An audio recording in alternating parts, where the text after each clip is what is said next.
There was once a queen who lived in a big house with her only son, the prince.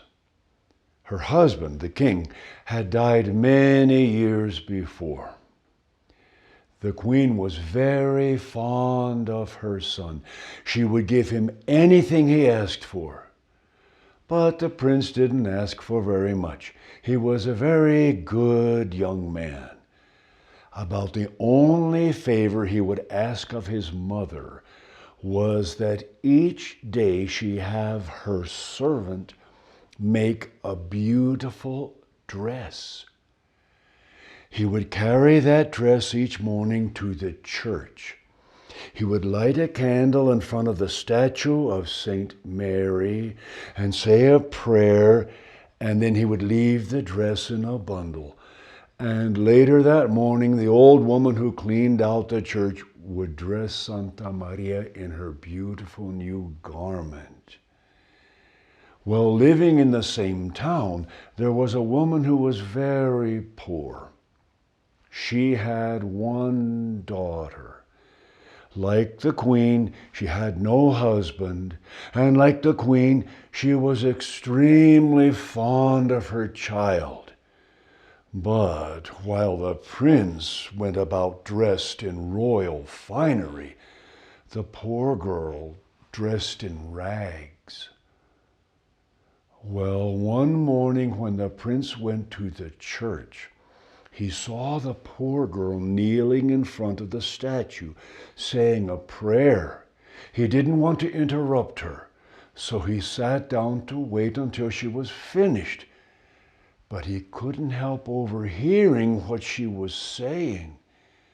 She said, "Santa Maria, every day when I come here, you're wearing a beautiful new dress, and I'm dressed in the same old rags. Please, someday could you send me a beautiful dress so that I could come to Mass on Sunday looking lovely the way the other girls do?" And then when she left the church, the prince quickly lit a candle and said a prayer and then hurried home. He said to the queen, "Mother, tell your seamstress to make the most beautiful dress she's able to and send it to the poor girl who lives in the town. And tell your goldsmith to make a pair of golden slippers for her as well." Of course, the queen granted her son's wish, and the servants delivered the gifts to the poor girl. She cried out in delight to her mother. "Look," she said, "my prayer has been answered."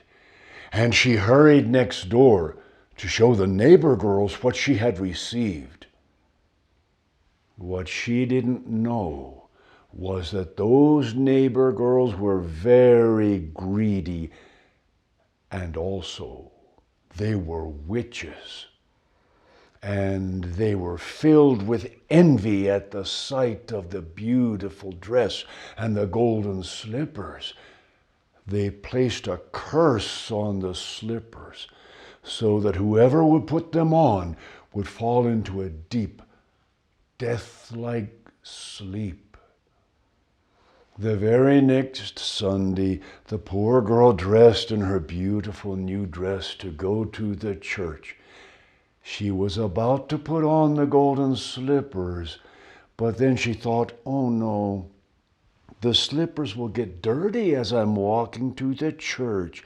I'll carry them with me, and I'll put them on after I arrive."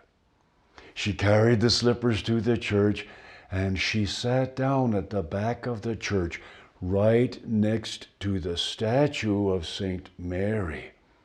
She put on one of the golden slippers, and she yawned and shook her head. She was feeling so sleepy. And then she put on the other slipper, and she fell into a deep, deep sleep. She was sleeping so soundly that she wasn't even breathing. When the priest arrived at the church, He said, "Oh, it's a miracle. A new statue of the saint has appeared. And look how perfect it is in every detail. No human hand could have fashioned a work of art like that." And he placed the girl in a niche right next to the one that held the statue of the real Virgin Mary. And he announced to the people they had been blessed with a miracle. So now each morning, the prince would bring 2 dresses to the church. He would light a candle in front of each of the statues. And then the prince began to think that it was about time for him to get married. So he did what princes always do when they want to find a wife. He declared that he was sponsoring 3 evenings of dancing at his house. Everyone from far and near was invited to the dances. Well, among the girls who came from far away were 2 who had no beautiful dresses to wear. But they came anyway, hoping they might be able to borrow some dresses. As soon as they arrived in the town, they went to the church to say a prayer for good luck. When they entered the church, they saw the 2 beautifully dressed statues. One of them said, "Let's borrow the dresses from the statues." The other one said, "Of course. The saints won't mind if we borrow their dresses, and we'll have them back again before morning. Besides, the petticoats they have on under the dresses are more beautiful than our clothes." So that evening they attended the dance, dressed in the clothes they had borrowed from the statues. They had a good time, but they didn't seem to be attracting any special attention from the prince. But for that matter, no other girls seemed to be catching his attention either. The next evening, the girls went to the church again to borrow the dresses, and imagine their surprise when they saw that the statues were wearing new dresses. Again, a fine time was had for everyone at the dance. But the prince didn't seem to be falling in love with any young woman. So as the 3rd evening was approaching, the prince began to grow a bit worried. Maybe his plan wasn't going to work. So before the hour of the dance, he went to the church to say a prayer. When he entered the church, he saw 2 girls beginning to remove the dresses from the 2 statues of Saint Mary. He crept over closer to hear what they were saying. One of them said, "These dresses are even more beautiful than the last 2. Surely the prince will notice us in these dresses." Her friend said, "I don't know. I'm beginning to wonder if the prince can fall in love with any young woman." And then the first one said, I know what I'm going to do. Do you see the golden slippers this statue has on? I'm going to wear them. Surely the prince will notice me with golden slippers on." She reached out and removed one slipper from the statue. Her friend said, "Oh no!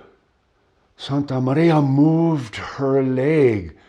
The saint must be angry that you're taking her slippers." The first girl said, "Don't worry, Santa Maria. You'll have your slippers back again by morning." And she pulled the other slipper from the statue. And the statue yawned and stretched. "Oh, what a sleep I've been having." The 2 girls were alarmed and they ran from the church. But the prince recognized the poor girl. He ran up to her and said, "Please go with me to the dance this evening." She went with him to the dance, and before long, the two of them were married. And each day they go together to the church to light a candle and leave a new dress for the statue of Santa Maria and to say a prayer. It's a prayer of thanks to the saint for having brought them together.